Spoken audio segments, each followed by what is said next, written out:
नमस्कार, सलाम, सत श्री अकाल। This is Vivek Oberoi and you're watching Expose India। Delhi जल बोर्ड जो एक फायदे की संस्था थी, उसको किस कदर कर्जों से लदी हुई और घाटे की संस्था बनाकर उसको बर्बाद और कंगाल कर दिया है दिल्ली की सरकार ने, आम आदमी पार्टी की सरकार ने। और ये तो मैंने आपको एक नमूना दिखाऊंगा, इसके बाद लगातार आपको सीरीज भी देखने को मिलेगी। दिल्ली जल बोर्ड जो भ्रष्टाचार के आकंठ में गर्दन तक पहुंच गया है, डूब गया है। अभी कुछ दिन पहले डीटीसी बस घोटाला, इसके साथ ही साथ इससे पहले शराब माफिया के दबाव में जिस तरह से दिल्ली सरकार ने भ्रष्टाचार को अंजाम दिया, अब ये दिल्ली जल बोर्ड के अंदर जो चल रहा है उसका दृश्य मैं आपके सामने रखूंगा। मेरे सामने ये जल बोर्ड के तीनों मेंबर्स बैठे हैं।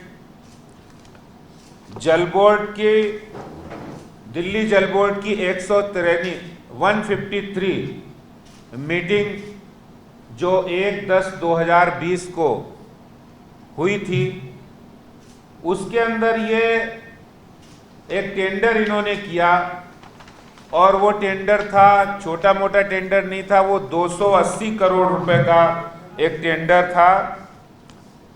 ये आइटम नंबर 990, जिसके अंतर्गत 280 करोड़ के टेंडर को इनके बोर्ड ने रिजेक्ट किया। और ये मिनट्स जो हैं, यानी 152वीं मीटिंग के मिनट्स जो 12/6/2020 को हुए थे, उसके मिनट्स आपने 153वीं मीटिंग में कंफर्म कर दिए। यानी जो टेंडर आपने किया था, 280 करोड़ रुपए का टेंडर L1 हुआ, रिजेक्ट हो गया, जिसमें design, construction, supply, installation, testing and commissioning successfully 1 year DLP at 10 year O&M and second 550 MGD water treatment plant at Dwarka expansion modification intake works at Iradat Nagar and automation for the complete water supply center। ये name of work है और इसमें इन्होंने, जल board ने 280 करोड़ रुपए के tender को रिजेक्ट किया। कोई कारण नहीं है। क्या कारण है? हमारे तीनों मेंबर्स ने उस समय विरोध किया कि आप आखिर रिजेक्ट क्यों कर रहे हैं। द्वारका में एक MGD 50 MGD water treatment plant लग रहा है, आपने एक भी वाटर ट्रीटमेंट प्लांट नहीं लगाया। अब देखिए, नई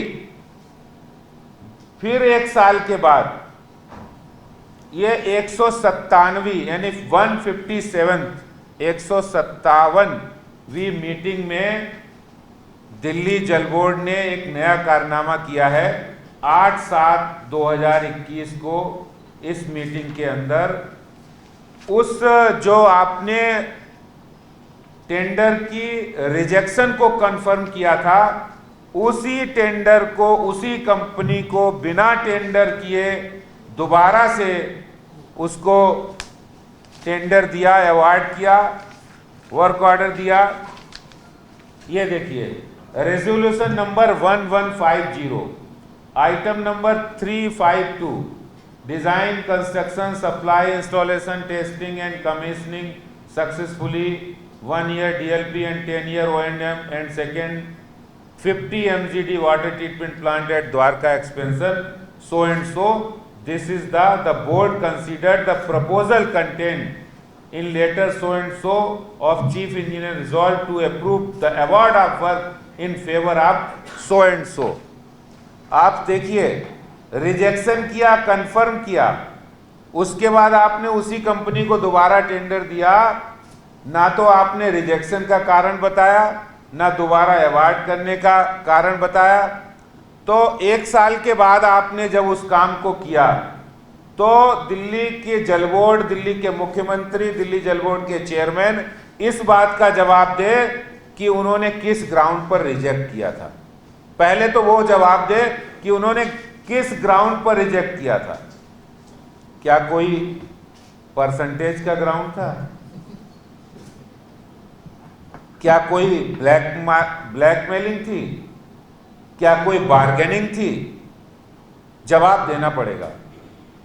किस ग्राउंड पर उन्होंने टेंडर को रिजेक्ट किया और फिर दोबारा से कौन सा ऐसी ग्राउंड आ गया है कि आपने बिना टेंडर, जबकि जब एक बार टेंडर रिजेक्ट हो गया उसमें 90 डेज से ज़्यादा आप रिजेक्शन में वो उसको टेंडर को सस्टेन नहीं कर सकते।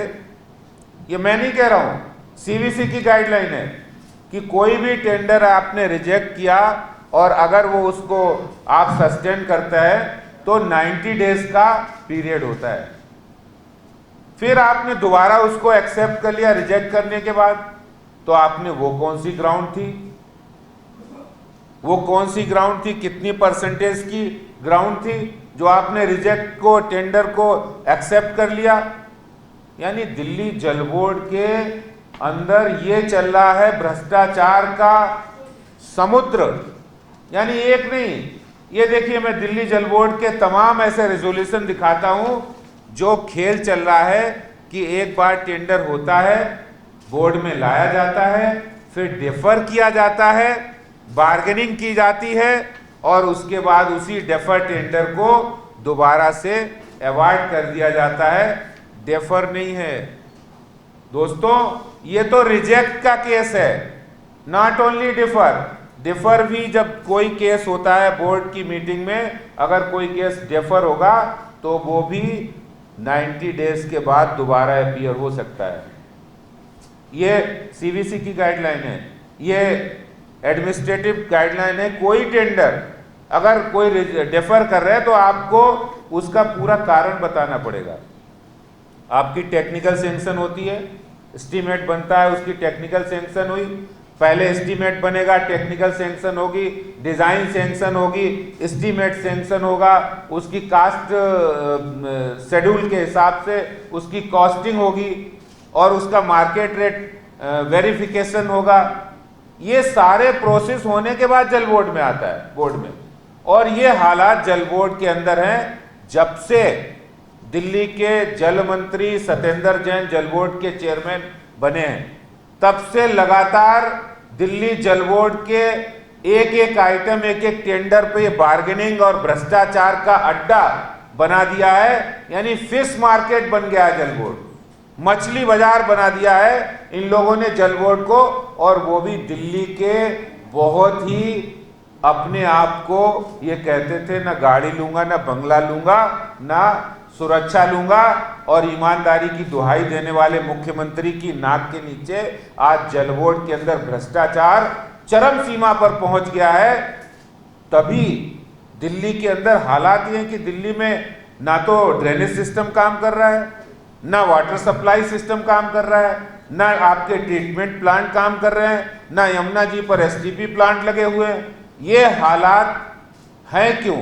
आखिर उसकी जब सच्चाई और तहकीकात तक हम लोग पहुंचे हैं तो आपको एक नहीं, ऐसे अभी दसियों, एक नहीं दसियों आपको केस लाकर दूंगा, दिखाऊंगा, एक्सपोज करूंगा, और तब आपको पता लगेगा कि असलियत क्या है कि फायदे की संस्था को आपने घाटे की संस्था बना दिया है, घाटे में कंगाली और बदहाली के कगार पर लाकर खड़ा कर दिया है। और इसका खामियाजा दिल्ली के जनता को सीधा सीधा भुगतना पड़ रहा है। आज दिल्ली के हालात पहली बारिश में भी देखें, और ये जल बोर्ड की सच्चाई मैंने आपके सामने रखी है। और मैं आपको कहता हूं कि इसकी हम इस मुद्दे को छोड़ेंगे नहीं, इस मुद्दे पर हम एलजी साहब तक जाएंगे।